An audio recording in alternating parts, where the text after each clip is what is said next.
झापाको बिर्तामोडमा मुख्य कार्यालय रहेको सिमरिक बचत तथा ऋण सहकारी संस्था लिमिटेडले सञ्चालनको 15 वर्षमै उल्लेखनीय वित्तीय प्रगति हासिल गरिरहेको छ। कोशी प्रदेशका 4 जिल्लामा सेवा विस्तार गरेको संस्थाले हजारौं सदस्यहरूलाई वित्तीय सेवा प्रदान गर्दै सामाजिक उत्तरदायित्वका कार्यक्रम समेत सञ्चालन गरिरहेको हो। सिमरिक शाखकोषको कार्यक्षेत्र कोशी प्रदेशका झापा, इलाम, पाँचथर र मोरङ जिल्लामा फैलिएको छ। संस्थाले 44 वटा सेवा केन्द्र मार्फत 71,279 सदस्यलाई वित्तीय सेवा सहित सामाजिक उत्तरदायित्वका कार्यक्रम समेत सञ्चालन गर्दै आएको छ। संस्थाका कोषाध्यक्ष एवं शिक्षा तथा तालिम उपसमितिका संयोजक मेयरमान विष्ट सिमरिकका महिला सदस्यहरूलाई उद्यमशील बनाउने उद्देश्यले साबुन, फिनेल, हार्पिक तथा कपुर धुप बाती बनाउने तालिम सञ्चालन गरिरहेको बताउनुहुन्छ। यस्तो तालिमले महिलालाई आत्मनिर्भर बन्न सहयोग पुग्ने विश्वास लिएको उहाँको भनाइ छ। उद्यमी उहाँहरू बन्न एकदम लालायत हुनुहुन्छ। केही यो साबुन, फिनेलहरू यो उत्पादन गरिसकेपछि यो चाहिँ दर्ताको कुराहरूलाई पनि हामीले सहजीकरण गरिदिन्छौँ।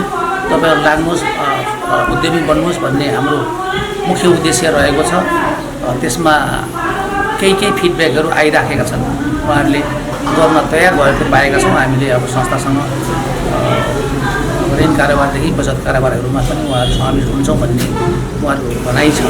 तालिमका एकजना सहजकर्ता हृदय कुमारी सङ्ग्रौला यो आर्थिक वर्षमा सिमरिक शाखकोषसँग 8 वटा तालिम सञ्चालन गर्ने सम्झौता भएअनुसार कपुर तथा धुपबत्ती एवं साबुन, फिनेल र हार्पिक बनाउने तालिम प्रदान गरिरहेको बताउनुहुन्छ। साबुन, हार्पिक, फिनेल, झोल साबुन, लुगा धुने पनि साबुन हामीले पहिला गरेको, अलिक झन्झट हुन्छ र त्यसलाई चाहिँ हटायौँ हामीले।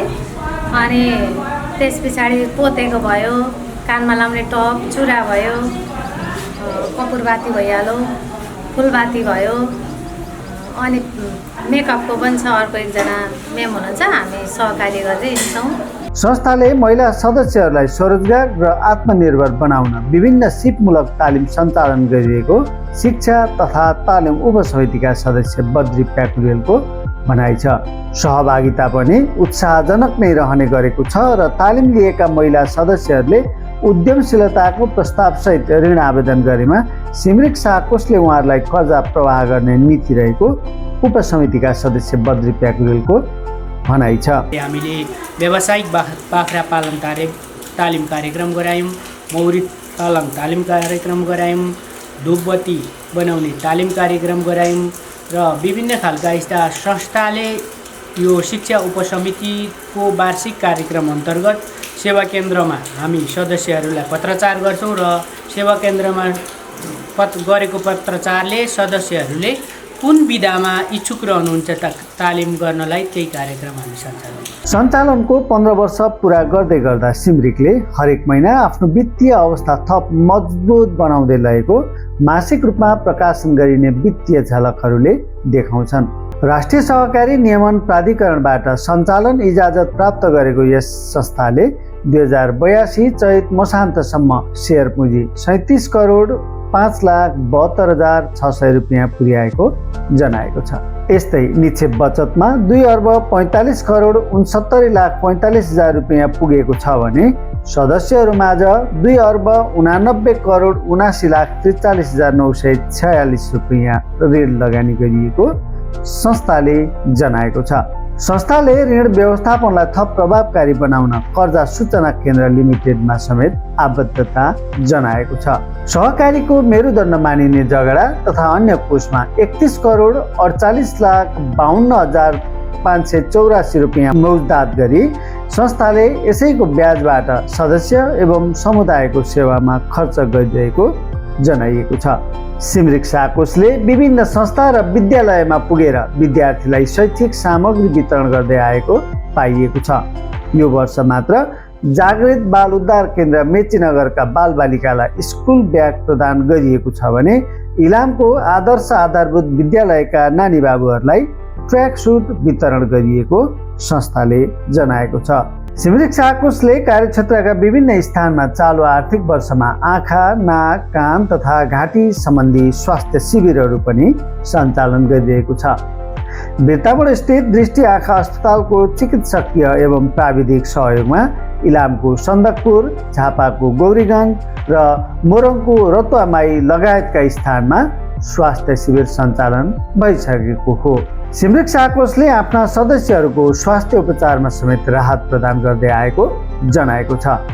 विशेष गरी सुत्केरी महिलालाई अस्पतालमै पुगेर शल्यक्रियामा भएको रकमको निश्चित अंश उपचार सुविधा प्रदान गरिँदै आएको संस्थाका विभागीय प्रमुख प्रेम बस्नेत बताउनुहुन्छ। गोलदाब सेवा केन्द्र अन्तर्गत शेर सदस्य हिमाली राई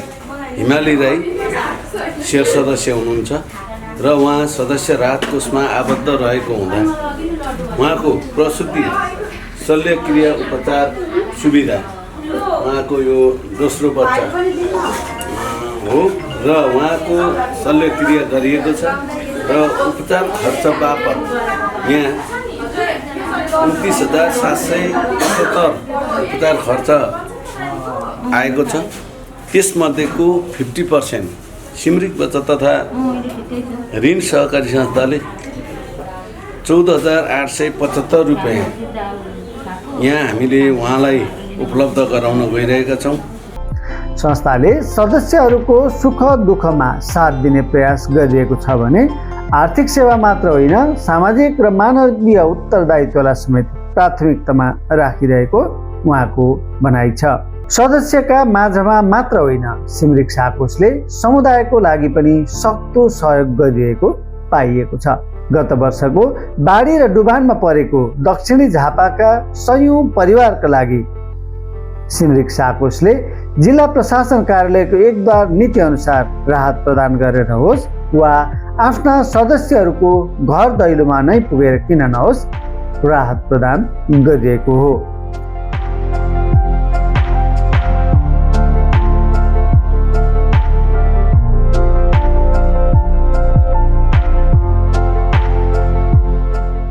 वित्तीय सुदृढतासँगै सामाजिक उत्तरदायित्वका विभिन्न कार्यक्रम सञ्चालन गरिएको सिमरिक साकोसप्रति सदस्यहरू आशावादी एवं विश्वस्त पनि बन्दै गएको पाइन्छ।